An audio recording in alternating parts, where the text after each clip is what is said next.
Top Gun. Few 1980s movies sum up the decade's excess, boundless self-confidence, or Reaganite foreign policy better than Top Gun.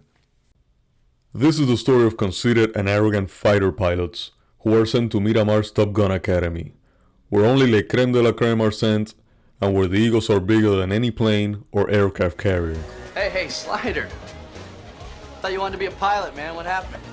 Goose, you're such a dickhead. Whose butt did you kiss to get in here, huh? Well, the list is long but distinguished. Yeah, well, so's my Johnson. So The you're movie flying didn't nice, launch man. Tom Cruise's career. He had done 7 movies prior to Top Gun. However, it did launch his career to the heights of fame at which he has remained ever since. To the extent that there is a plot, it is a story of Pete Maverick Mitchell and his quest to land first place at the Navy's Top Gun Academy with the help of natural flying ability and a tremendous smile. And you know what? What was that? Okay, James.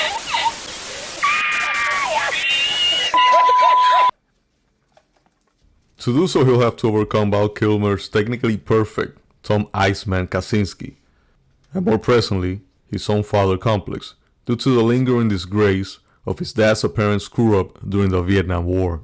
And let's not bullshit, Maverick. Your family name ain't the best in the Navy. You need to be doing it better and cleaner than the other guy. Now, what is it with you? Just want to serve my country, be the best fighter pilot in Navy, sir. Amid all this, he falls in love with a civilian instructor named Charlie, and he also has to cope with the devastating loss of radar intercept officer and best friend Nick Goose. Fly jets long enough, something like this happens. Here's my responsibility. The movie was inspired by a 1983 magazine article named Firetown, USA, and its inhabitants. It went through numerous script drafts at the behest of producers Don Simpson and Jerry Bruckheimer, who knew they were onto something special before it reached the screen. The producers also had to involve the US Navy to get their cooperation in planes and equipment, which meant making sure that the story met with Navy approval. That's when Charlie switched from being a fellow officer to a civilian consultant because of the rules against fraternization, and the enemy they faced became a nebulous opponent instead of in a specific country.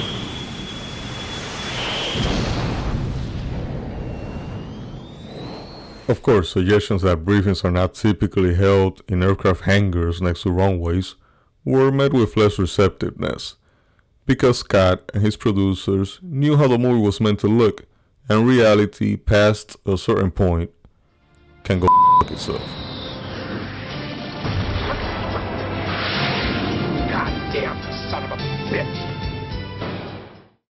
In the end, the story of the movie is incidental to its feel, as if Tony Scott set out to make a muscular American version of all those style over substance French movies of the same decade known as Cinéma de Look.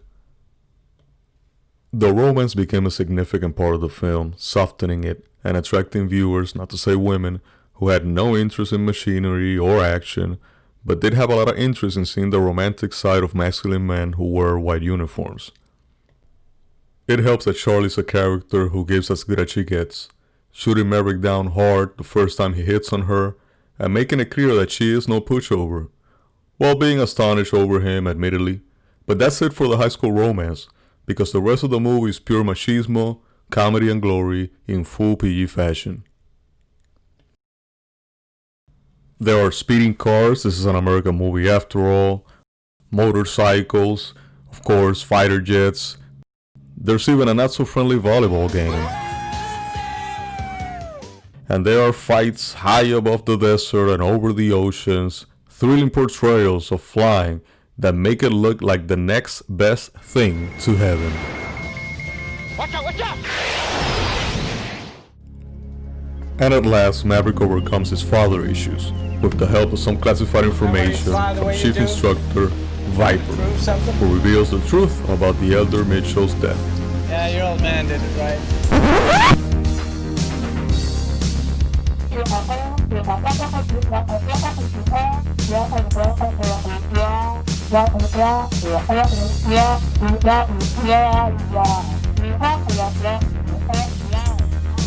But he needed to come to terms with his father's death to fulfill his own destiny.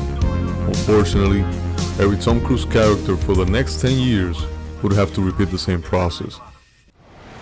The movie is beautifully filmed and full of memorable moments, although the enthusiasm is so high that it cuts away from the realism. The egos, the adrenaline, the testosterone, that's what this movie is about. Not to mention that it serves as a tremendous recruiting tool not just for the American military, but for militaries across the world. The movie never goes deep into the human condition. However, I don't think anyone was expecting it to. After all, the ingredients for this movie are simple. The girl, the mystery of the heroic father, and the rivalry with another pilot. Thus, the simplest way to sum up Top Gun is to declare the air scenes brilliant and the earthbound scenes predictable.